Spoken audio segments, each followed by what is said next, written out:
And Joe, welcome back. Thank you for staying with us. Do you know your money? Do you know how to handle your money? Of course, that's the conversation we usually have with Mr. Charles Fakroha on personal finance.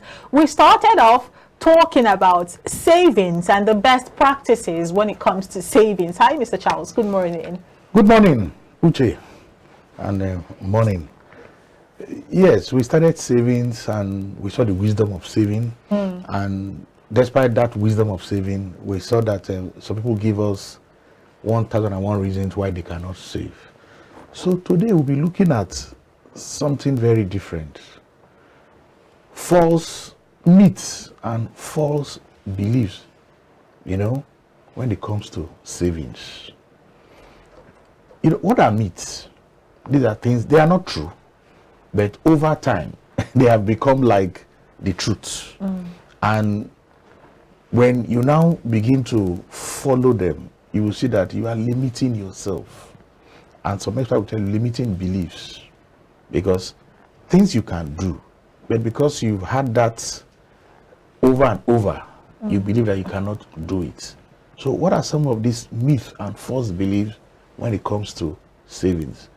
People say, money is too complicated for me to be able to manage it. So, and if you cannot manage your money, you can't save. Some will say, okay, I want to start saving with a lot of money. It's a myth. And what is the reality? No matter what you earn, if you save little amount of money, like they said, little drop of water makes a mighty ocean. Imagine if you were age 25 and you start saving 100 naira every day, and by the time you get to age 65, do you know that you're already a millionaire? If you compound interest. And it is obvious. Once you start to earn income, you can save 100 naira a day. If you have an arrangement where the 100 naira is removed, or let's even go monthly. Let's say it is 1,000 naira or 2,000 naira a month from age 25. By the time you get to 65, that's about 40 years, you have become a millionaire. And that's what Albert Einstein called the 8 wonders of compound interest. So you can see it's a myth if you say you want to start with large amount of money to save.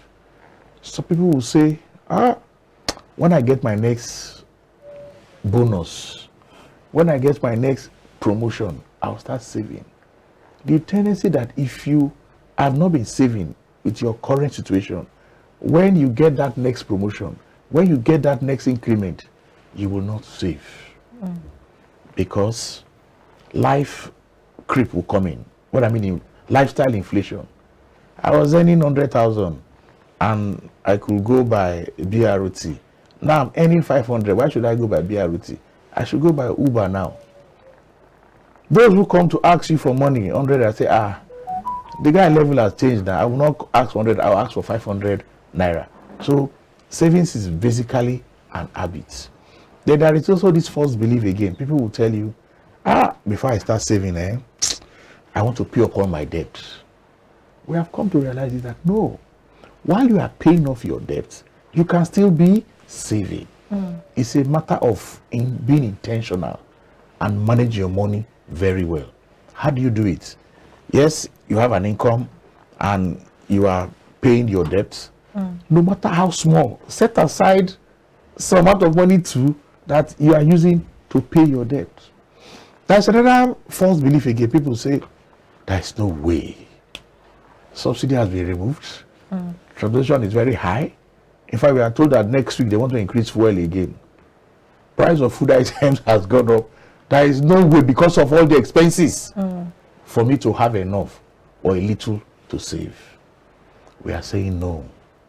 If you review your expenses on a daily basis, you will discover that naturally you will reduce your expenses by 20%. So we are now saying, if you are intentional, don't wait. Don't collect your salary or whatever your money is and you spend, then you want to save what is left over. No.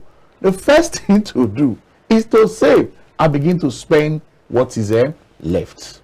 So see, there are so many false beliefs when it comes to saving. So we are saying we need to get above those limiting beliefs for you to continue to save.